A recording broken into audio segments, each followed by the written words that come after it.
After I crossed the line, all of the sacrifices that she made ended up being worthwhile. From the beginning, he was a different athlete. World's greatest all-around Lovingly, he's a freak of nature. I don't know if it would have been different if Ashton's father would have been around. I just know that I think it shaped Ashton's desire to be the best he could be.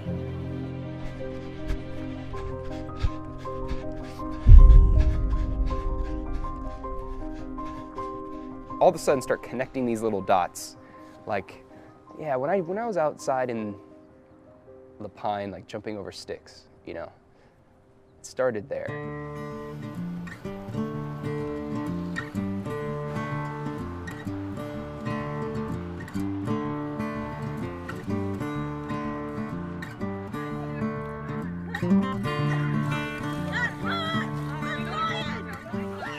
We have about 80,000 people in Bend. It's not big, it's just actually the perfect size right now. It's called Poverty with a View for a reason. We want to be on our kayaks, on our bikes, road bikes, mountain bikes, the running trails, and that's why we're having so many professional, high-caliber athletes really coming to Bend.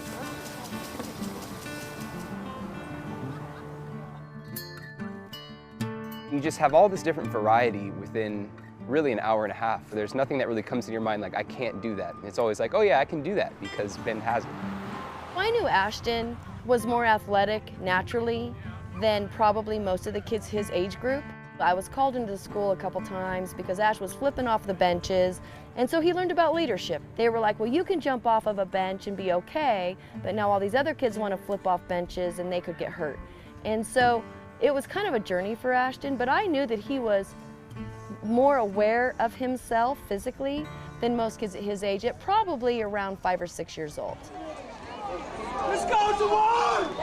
Give me some, baby! Give me some! Go Ash! Go Ash! Kind of his freshman years was the first time I'm like, he's going to be something special. So then his junior year, he really started to shine, and then his senior year is when he fully committed himself to track and field. I was trying to go to college in a way.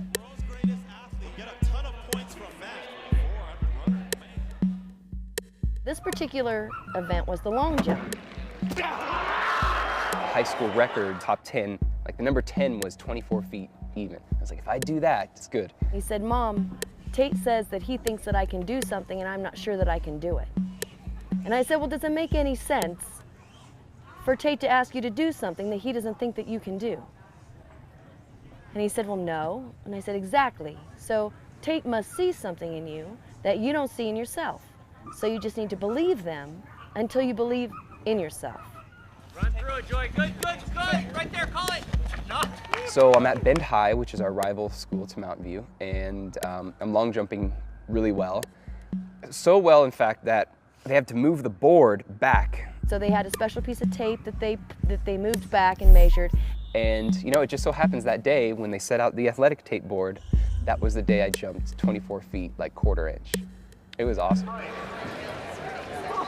fifth place with Cascade at 37:11.5. And all I remember is Ashton landing and then just popping up and exploding in laughter and clapping, and he and Tate just high-fiving and jumping around, and they were just all cheering, and so were we.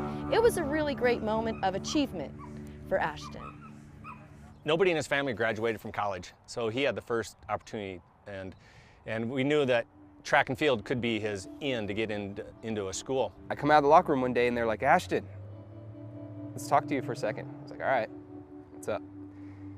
We think you can go to a Division I college. I was like, oh, sweet. We're doing the decathlon. And he's like, sure.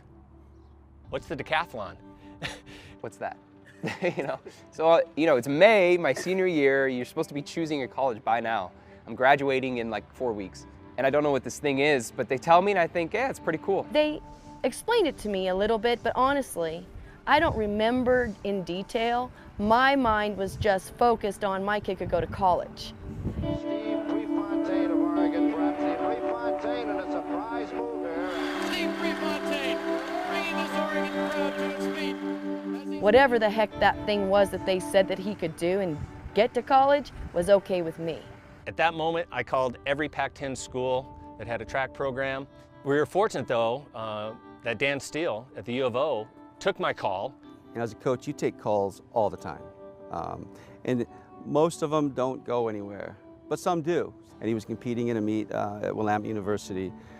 So I remember it was right after one of our meets, and I went up there, and he was going to do the long jump. Yeah. And I saw him jump, and I was like, yeah, we want this kid. We want this kid. He apparently was sitting right next to my mom. She had no idea. Even though he'd never pole vaulted, never threw the disc, javelin, shot put, anything, Dan Steele, luckily at the U of O, took that chance. And I called Vin, and I was like, hey, I just watched this kid, Ashton Eaton. We want him. He goes, okay, how is his 400? He hasn't run it yet, but I'm telling you, we want him. Let's bring him in for a visit. So I dropped him off at University of Oregon, and I was just thinking, oh my gosh, you know, you walk into that Hayward Field, and it's iconic and it's amazing. Without Tate's call, he wouldn't have been on our radar. There was no, I mean, he was good, but we were recruiting some of the best kids in the country at that time, and that wasn't him. And then I picked him up 3 days later, and he was walking down the 100-meter, down the straightaway. And he just gave me a hug and said, Mom, I'm home. So. You want to feel like you belong somewhere, you know, or that people want you to belong with them. And that was very much how I felt with the coaches and the athletes here. I think being a single mom, and it was emotional, you know, because when you know your kid's found a place, it's, and you're kind of giving your kid to those people, and you're releasing the athlete in your child to these people that you don't know, and trusting them to mentor him and do the best they can for him. So, but he made a good choice. Ashton Eaton, great support. But look at Ashton, man, all many talent. The Olympic Games were Mom, held in the flipping gold medal. Thinking he ran on this track, and I'm running like in the same footsteps he is in, and that's pretty cool.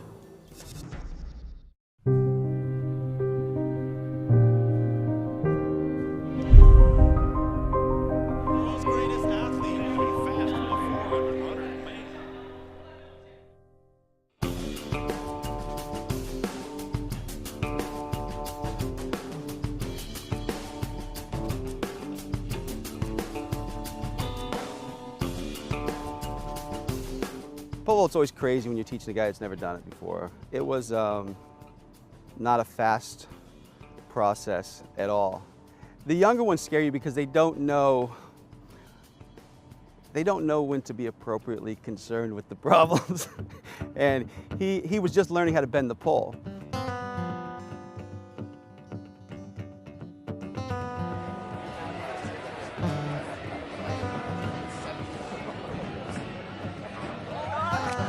The timing was just pretty bad. But yeah, it sent him into a front flip, and he was high enough. He still made it. Okay, let's move him up before he kills himself. So I think we got away with one there. And then the next one, he kind of helicoptered over it and made it. And it's like, wow, okay, he has got no fear. And that's great, but it also puts a lot of pressure on the coach, because you got to protect that kid, because they're probably not going to protect themselves.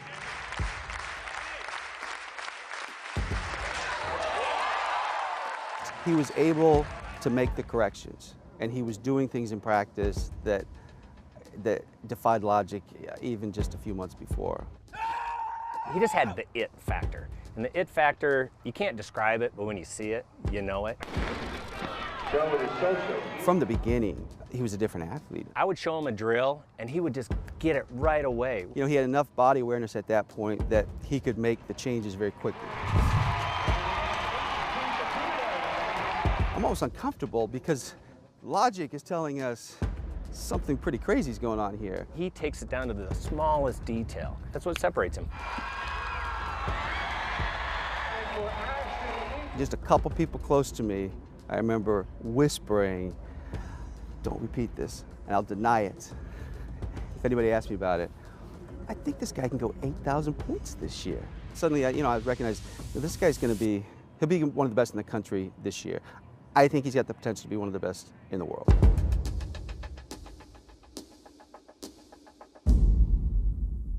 Roz brought Tate into his life.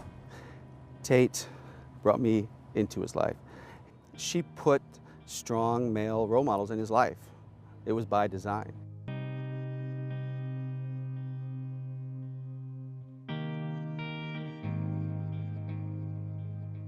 In September of '09, I got a phone call from Vin LaNanna. We need a coach for Ashton. So I gave him a bunch of names, and I said, I just saw Ashton last spring at the USAs. I said, this guy is going to be good. Ashton Eaton, great support. But look at Ashton, man of many talents. Again, if the Olympic Games were held in Eugene, Oregon, just don't even contest the event. He's going to win it. A month later, LaNanna calls me back and says, I don't like any of those guys. Will you take the job? I said, damn. I said, I don't want to leave California, man. And I said, well, when would you want me to start? He goes, tomorrow. Vin LaNanna, right? And I said, I packed my Miata, drove down to the soup kitchen where my wife was volunteering. She saw all my junk in the Miata. She said, where are you going? I said, Oregon. She goes, what for? I said, I think I got a job. That's how it started.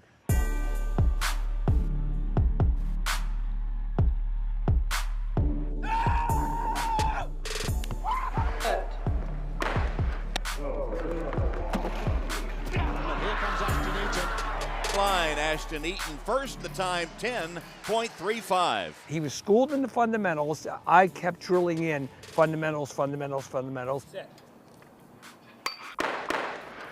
There's no voodoo, there's no magic.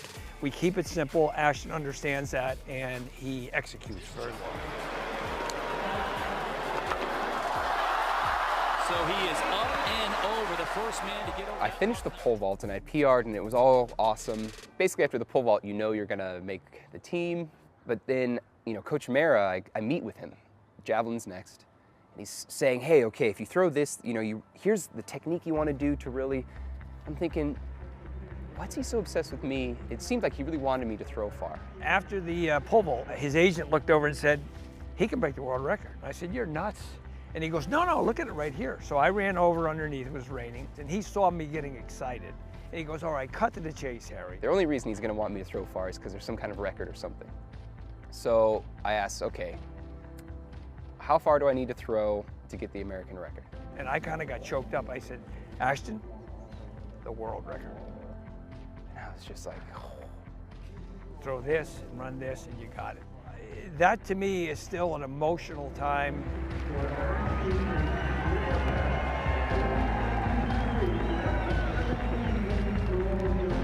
I throw the javelin, it's under what I need to do. I just had about an hour before that 15, and it was just the most nerve-wracking hour. I just made it, essentially in my mind, to the Olympic Games, and I'm thinking I've accomplished my goal. I didn't care if I got third in that meet. I just wanted to go to the games. Goal complete. My cell phone started blowing up. People from Europe. Coach Mara is getting messages from all his decathlon buddies from like Germany and Finland and this and that. He has to do it. Tell him he must go. He must try to run it. He must do it. He's got to get this. I'm standing on this line, convincing myself like, just give it everything. You can do it. Eaton's starting to pick it up. He's starting to go to his arms a little bit more. He's now close to Joe Detmer, and I told you Detmer is a 4:05 performer. He doesn't need anything close to that. The first 2 laps, it was kind of just me saying, be tough, be tough. I knew I was off pace, and I just started listening to the crowd. And Eaton is gaining ground as they come into the turn for home. Trying to gut it out here in the 1500. They're yelling and cheering, and because when you don't believe in yourself, but then you also all of a sudden have 20,000 people who do believe in you, it's kind of like, okay, you push a little more. And the world record within his grasp. Here he comes to the home straightaway, and the crowd is urging him on, and he's kicking hard for the finish. Ashton Eaton sprinting for the line, trying to set the world record. Beach says, come on and get it, and here he is across the line. He's got it!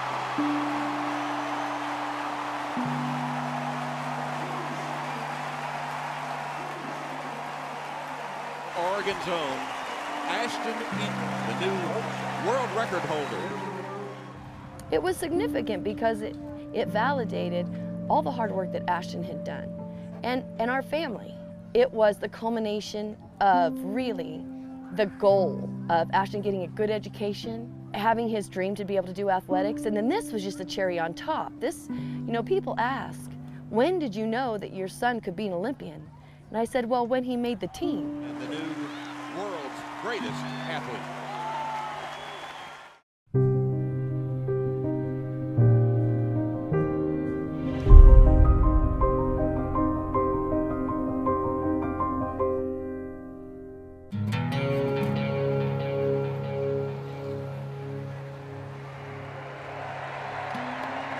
Ashton acknowledging the crowd now as the world record holder.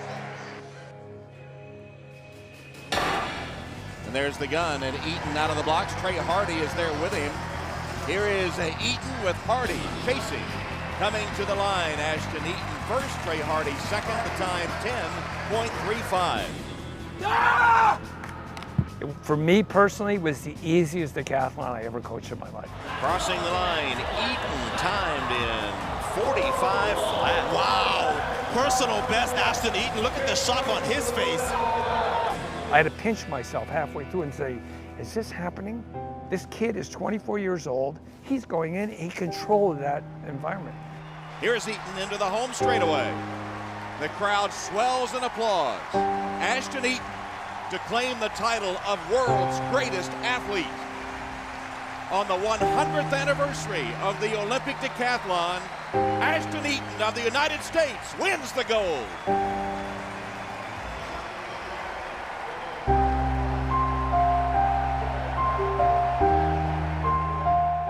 You can imagine it in your head, but when you see your son get the gold medal, it was just really a dream come true.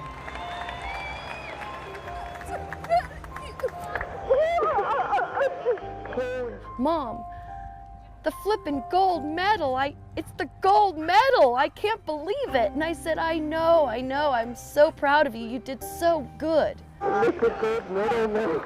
Oh, baby, oh my God. I know, I did so good. So good. For me, it was a numb feeling. And for Ashton, I think we hugged, gave high fives or something as he did his victory lap. His family has suffered, he himself has suffered. I'm sure there's so many other things, and you get there and it's like, that was a good fight. Ashton has asked me continually since that time, Coach, you think we celebrated enough after London? And I said, you know what the answer is. You know damn well, and I'm getting emotional right now. And we didn't celebrate enough, but that was because he's going for the next level. And you can't look at yesterday's newspaper clippings and expect to get to the next level. But mark my word, if he pulls it off in Rio, we're celebrating. United States of America, Ashton Eaton.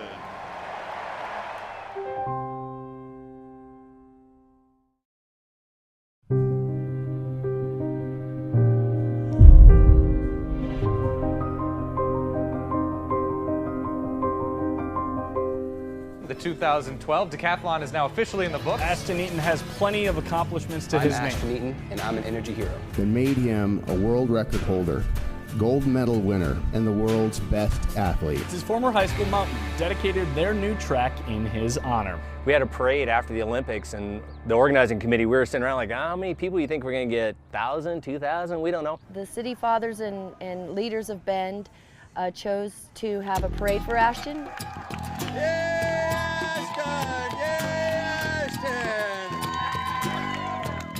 I think there's like 5,000 people, which is the biggest parade the town's ever had. Like everybody came out for it. It was just overwhelming. It was just crazy. From La Pine to Redmond, there were just people in downtown Bend. My mom took me down and we waited in this huge, like, hour-long line. When Ashton was in town, I got these shoes signed by him, and then I got these for a Christmas present. Thinking he ran on this track, and I'm running like in the same footsteps he is in, and that's pretty cool. I got pair of shoes at the time, signed, and I always thought that they were like my lucky shoes. I'd bring them to all my track meets and stuff. I also got this book, and he signed this.